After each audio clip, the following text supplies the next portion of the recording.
Hovedspørgsmålet for opgaven handler om, hvordan den geologiske udvikling på Stevns Klint hænger sammen med den biologiske udvikling på Jorden. Det vil vi komme ind på ved hjælp af nogle undersøgelser, vi har lavet ude på klinten, både naturgeografisk og biologisk. Vores formål er at observere strukturen i klinten, og til det bruger vi en tommestok, som vi holder ud i strakt arm, så at enden af tommestokken flugter med toppen af klinten. Vi har målt vores klint til at være 80 cm, og vi har valgt, at på vores millimeterpapir skal vi bruge 15 cm. Derefter måler vi de forskellige geologiske lag i klinten. Og for at få det rette målestoksforhold, tager vi papirmålet, altså 15 cm, og dividerer det med tommestoksmålet på 80 cm. Det giver 0,1875.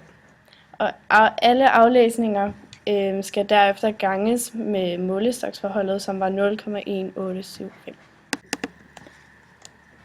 Det specielle ved vores observationer er, at vi kun har én række observationer.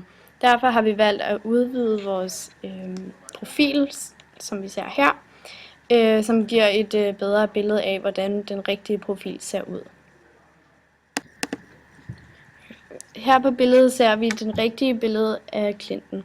For neden ser vi hvidkridtet, og derefter kommer gråkridtet. Og oven på gråkridt og hvidkridt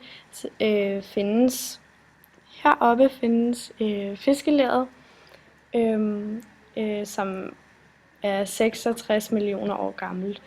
Lige oven på fiskelæret findes den gule Ceridium-kalksten, som er yngre end tertiærtiden, og øverst findes de mange flintlag i Bryozokalken. Stevns Klint er et godt sted at undersøge de seneste geologiske tidsperioder, fordi man kan se kridtaflejringerne, herunder forstået, at de lag, der ligger nederst er ældst, og de øverste yngst. De perioder, der er repræsenteret ved klinten, er især fra kridttiden og tertiærtiden. Nederst i klinten ligger det hvide skrivekridt, som ses her. Skrivekridtet er fra kridttiden, altså er de ældste kridtaflejringer i klinten ca. 146 millioner år gamle. Kridtaflejringerne består af kalkslam, som er døde alger, hvilket er bevis for, hvor meget liv der var i havet tilbage i kridttiden. Dinosaurerne levede i kridttiden, og det kan man se fra deres fossiler, som ligger i kridttidens lag. Der fandtes 2 hovedgrupper dinosaurer, Saurischia og Ornithischia. Man kan skelne dem fra hinanden ved at kigge på bækkene. Saurischia med øglebækken og Ornithischia med fuglebækken. Saurischia er rovdyrsdinosaurer og fugle. Ornithischia er alle plantede dinosaurer. Dinosaurerne døde, da meteoren ramte jorden og udslettede 95% af alt levende. Og derefter kom fiskelerlaget, som var tegn på masseudryddelsen. Man kan se dinosaurernes udslettelse ved, at der i de ovenstående lag ikke var dinosaurfossiler. Men mellem de 2 perioder, som er kridttiden og tertiærtiden, kan man se, f.eks. i sedimenterne ved Stevns Klint, at der er et mørkt lag, der adskiller de 2 perioder, som er det, der ligger her. Det lag kaldes fiskeler og består af dyr, som døde under en kæmpe masseudryddelse og faldt til bunds i havet og dannede dette mørke ler. For ca. 66 millioner år siden skete nemlig en kæmpe masseuddøen på jorden, hvor 75% af arterne uddøde, heriblandt dinosaurus. Nogle mener, det var en meteor med en kilometer stor diameter, der udryddede så stor en del af livet på jorden. Andre tror på voldsom vulkanaktivitet i perioden. Begge dele på grund af det høje iridiumindhold i leret, som findes i meteorer, men også ved vulkanudbrud. Det er meget usædvanligt for de forskellige lag, at der er så højt et indhold af iridium, og det var det, der pegede i retning af en større begivenhed, der udryddede de mange arter. Grunden til, at fiskeleret ligger så højt ved Stevns Klint, det ligger faktisk helt heroppe ved.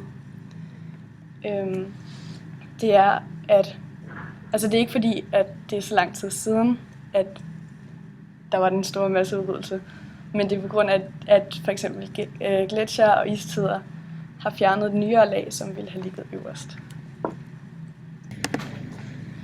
Efter udryddelsen af de mange arter opstod en ny tid, tertiærtiden, hvor jorden begyndte på ny, og som man kan se ved, at det næste lag i klinten er ceridium, kalk, som er opkaldt efter en snegl, der findes i kalken. Og derefter så kom bryozokalken, som kommer af mosdyr. Ude på Stevns Klint i går fik vi lov til at gå rundt og prøve at finde fossiler i stenene. Heriblandt fandt vi blandt andet mosdyr, som er dyret her, og søpindsvin, som er her, og søpindsvinpigge, som kan ses her.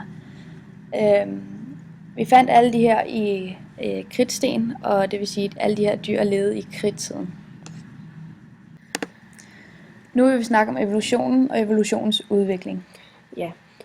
Og efter meteornedslaget blev jorden dækket af et støvlag med højt indhold af iridium, hvilket også medførte, at der i de 3-4 år efter ødelæggelsen ikke eksisterede fotosyntese. Derfor blev de fleste arter udryddet, blandt andet dinosaurerne. Det påvirkede det daværende økosystem, og derved påbegyndte et nyt. Ordet evolution er et teoretisk begreb, som betyder, at en art ændrer sig over generationer. Den kan ændre sig i arveanlægget og ændre sig for at overleve bedre, altså det med Darwins teori. Et eksempel på evolution er, som vi har på billedet her, fra abe til menneske. Og vi starter med, at hvirveldyr for ca. 560 millioner år siden kom på jorden. Så for 15 millioner år siden kom de første aber, som ligner lidt her.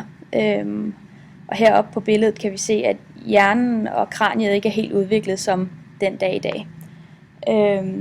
For 6 millioner år siden kom vores forfædre, som ligner meget os selv. Altså for 2,5 millioner år siden kom Homo habilis, og de er begyndt at leve som lidt ligesom vi lever nu, bare meget primitivt selvfølgelig.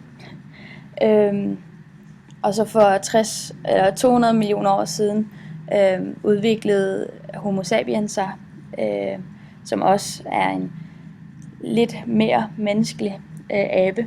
Og for 60.000 år siden begyndte Homo sapierne at sprede sig fra Afrika til resten af kloden, og er det vi kender i dag som mennesker. Altså kan man konkludere, at man ved at kigge på Stevns Klint og observere ting derude, så kan man følge jordens udvikling.